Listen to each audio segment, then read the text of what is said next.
اور پھر کعبہ کی کچھ صفتیں بیان کی گئیں. مبارکن، اللہ اکبر، یہ مسجد مبارک ہے. کیا مطلب مبارک؟ مبارک کہتے ہیں جس کے اندر برکت ہو. اور ما معنی البرکہ؟ البرکہ کثیر الخیر، کثرت الخیر و دوامہ، جس کے اندر خیر بہت زیادہ ہو اور وہ خیر مسلسل ہو. اب خیر دیکھو کتنا ہے. ابن ماجہ شریف میں صحیح حدیث ہے، حدیث نمبر 1406، 1406، 1406. اس حدیث میں موجود ہے کہ کعبہ میں ایک نماز دیگر مساجد کی نمازوں سے 1,00,000 درجہ افضل ہے. یعنی کعبہ میں پڑھی گئی ایک نماز دنیا کی دیگر مساجد میں پڑھی گئی 1,00,000 نمازوں کے برابر ہے. یعنی کعبہ میں ایک نماز 1,00,000 نماز کے برابر ہے. اللہ، یہ برکت نہیں ہے؟ کثرت الخیری، کیا خیر ہے، کیا بولے، ایک نماز 1,00,000 نماز کے برابر. اللہ، یہ خیر ہے، مبارک، برکت ہی برکت ہے. ایک وقت کی نماز پڑھ لیے 1,00,000 نماز کے برابر آپ کو ثواب مل گیا. ایک برکت تو یہ ہے. دوسری برکت، فلم یرفس، حج کے لیے جو گیا، ولم یفسق، رجا کیوم ولدتہ امہ. اگر حج کرنے کے لیے کوئی گیا اور 3 کام کر لیے، ایک تو رفس نہیں کیا. رفس کا مطلب ہوتا ہے شہوانی تذکرے، جس سے جنسی جذبات بھڑکتے ہیں، اس کو کہتے ہیں رفس، عورتوں وغیرہ کی باتیں. تو یہ جو شہوانی تذکرے ہیں، ولگر قسم کی باتیں، اس سے بچا. اور فسوق، اللہ نے جن جن چیزوں کے کرنے سے منع کیا ہے ان کو نہیں کیا، یعنی کوئی معصیت نہیں کی، کوئی برائی نہیں کی. اور تیسرے والا جدال، جدال کا مطلب ہاتھا پائی، مار پیٹ یا زبانی حجت و تکرار. یہ 3 چیزیں اگر نہیں کی، رفس نہیں کیا، فسوق نہیں کیا اور جدال نہیں کیا، تو رجا کیوم ولدتہ امہ، اس طرح لوٹ کر آئے گا جیسے ایک بچہ جس دن پیدا ہوتا ہے معصوم ہوتا ہے، کوئی گناہ نہیں ہوتا اس کے اوپر. ایسے ہی اس حاجی کا معاملہ ہے کہ اس کے اوپر کوئی گناہ نہیں رہ جاتا ہے. یہ برکت نہیں تو کیا ہے؟ ایک حج کے اندر پوری زندگی کا گناہ معاف کر دیا گیا، پوری زندگی کے گناہ معاف کر دیے گئے. یہ بہت بڑی برکت ہے. اور آب زمزم کو دیکھو، اللہ اکبر، 25-30 لاکھ حاجی جاتے ہیں، اپنا احرام بھی دھلتے ہیں، پیتے ہیں، بھر بھر کر کے لاتے ہیں. وہ کیسا کنواں ہے؟ ارے ندی سوکھ جائے، وہ کنواں ہے. اطراف میں کہیں ندی نہیں ہے، کہیں سمندر نہیں ہے، کنواں ہے کہ اس کا پانی ختم ہونے کا نام نہیں لے رہا ہے. یہ کثرت الخیر نہیں ہے، برکت نہیں ہے. ایک اور برکت کہ اس پانی کے اندر، دنیا کا یہ واحد پانی ہے جو پانی بھی اور کھانا بھی ہے. جی،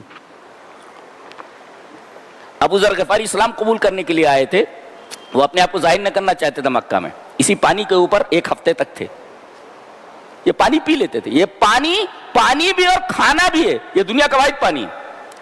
اور غالباً ابھی سائنسدانوں نے تحقیق کر کے یہ بتایا ہے کہ اگر تھوڑا سا پانی دوسرے پانی میں ملا دیا جائے تو پورا پانی وہ آب زمزم کے حکم میں ہو جاتا ہے، پورا آب زمزم ہو جاتا ہے. کثرت الخیر، مبارک، اللہ اکبر. تو یہ مسجد بڑی مبارک ہے اور یہ شہر بڑا مبارک ہے. اور وَهُدًى لِّلْعَالَمِينَ، اور عالمین کے لیے ہدایت ہے. لِأَنَّهُ قبلۃ المومنین، اس لیے کہ یہ مسجد تمام مومنوں کا قبلہ ہے. 5 وقت کی نمازوں میں ہم کعبہ کی طرف منہ کر کے نماز پڑھتے ہیں، تو یہ ہدی للعالمین نہیں ہے، پوری دنیا کے لیے ہدایت، پوری دنیا کے لیے رہنمائی. یہ دیکھیے اس کے بعد کہا گیا فیہ آیات بینات مقام ابراہیم، اس میں واضح نشانیاں ہیں اور ان واضح نشانیوں میں سے ایک مقام ابراہیم ہے. مقام ابراہیم کس کو بولتے ہیں؟ مقام ابراہیم اس پتھر کا نام ہے کہ جب حضرت ابراہیم علیہ السلام اپنے بیٹے اسماعیل کے ساتھ کعبہ کی دیواریں اونچی کر رہے تھے تو جس پتھر کے اوپر آپ پیر رکھ کر دیوار اونچی کر رہے تھے اس پتھر کے اوپر آپ کے پیروں کے نشان پڑ گئے تھے. اللہ کہتے کہ وہ پتھر اٹھتا جاتا تھا اور جیسے دیوار ختم ہوئی جیسے نیچے آئے تو پیروں کے پورے نشانات اس کے اوپر آ گئے. ابن کثیر کہتے ہیں کہ پہلے یہ پتھر کان ملتصقم بجدار البیت، خانہ کعبہ کی دیوار کے ساتھ لگا ہوا تھا یہ پتھر. حضرت عمر ابن خطاب رضی اللہ تعالیٰ عنہ نے اس کو وہاں سے ہٹا کر کے کہ تاکہ طواف کرنے والوں کو تکلیف نہ ہو اس پتھر کو اٹھا کر کے ناحیت الشرق مشرقی زاویے میں اس کو رکھ دیا، مشرقی کنارے میں رکھ دیا اس کو. یہ مقام ابراہیم ہے. یہ نشانی نہیں ہے کہ پتھر کے اوپر پیروں کے نشان بن جائے. اور ایک نشانی اور کہ اس گھر کی طرف جس نے بری نیت سے کوئی چیز کی ایسے آدمی کو مٹا دیا جاتا ہے. ابرہہ کی مثال سامنے ہے. ہاتھیوں کا لشکر لے کر کے آیا تھا کعبہ ڈھانے کے لیے، وادی محصر میں پہنچا جہاں حاجی کو گزرنے نہیں دیا جاتا، بیریئر لگا ہوا وہاں سے ہٹ کر کے جاؤ، یہ مقام عذاب ہے. یہ یہیں پر پہنچا اور خانہ کعبہ تک پہنچنے سے پہلے ہی وادی محصر میں اللہ تبارک و تعالیٰ نے چڑیوں کو اس کے اوپر مسلط کر دیا جنہوں نے چھوٹی چھوٹی کنکریوں کے ذریعے ہاتھیوں کے ساتھ اس پورے لشکر کو تباہ و برباد کر دیا. فیہ آیات بینات، اس کے اندر واضح نشانیاں ہیں. یہ سب نشانیاں ہیں. کیا کیا نشانیاں دیکھو گے آپ. ومن دخلہ کان آمینا، ایک اور صفت بیان کی گئی جو اس میں داخل ہو جائے اسے امان ہے.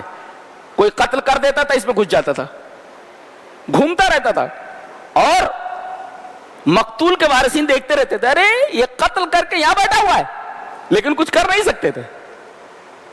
تو گویا قتل کر کے وہاں بیٹھا رہتا تھا اور کوئی اس کو ہاتھ بھی نہیں لگا سکتا تھا.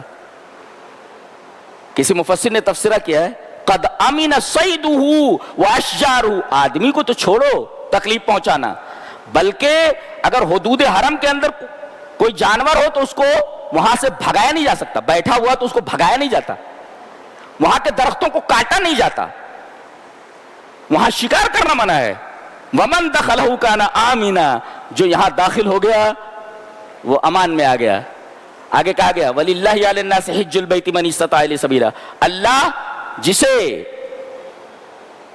استطاعت دے اسے حج ضرور کرنا چاہیے. اس کی تفسیر کرتے ہوئے حضرت عمر ابن خطاب نے فرمایا من اطاق الحج فلم یحج، جس نے حج کی طاقت رکھی اور حج نہیں کیا فسواء علیہ مات یہودیا او نصرانیا، تو برابر ہے اس کے اوپر چاہے وہ یہودی ہو کر مرے چاہے نصرانی ہو کر مرے. لأنہ ینکر الحج، اس لیے کہ اس نے حج کا انکار کیا. ومن کفر فإن اللہ غنی عن العالمین، گویا وہ حج کا انکار کر رہا ہے کہ حج کی طاقت رکھتے ہوئے پیسے رہتے ہوئے صحت و عافیت کے ساتھ رہتے ہوئے حج نہیں کر رہا ہے تو کفر کر رہا ہے وہ. ومن کفر، اللہ اکبر، اور کوئی نہ کرے تو اللہ تو بے نیاز ہے پورے عالم سے. فإن اللہ غنی عن العالمین، کرو گے تو تمہارا فائدہ ورنہ اللہ کو کیا فائدہ پہنچنے والا ہے. کیا بات ہے.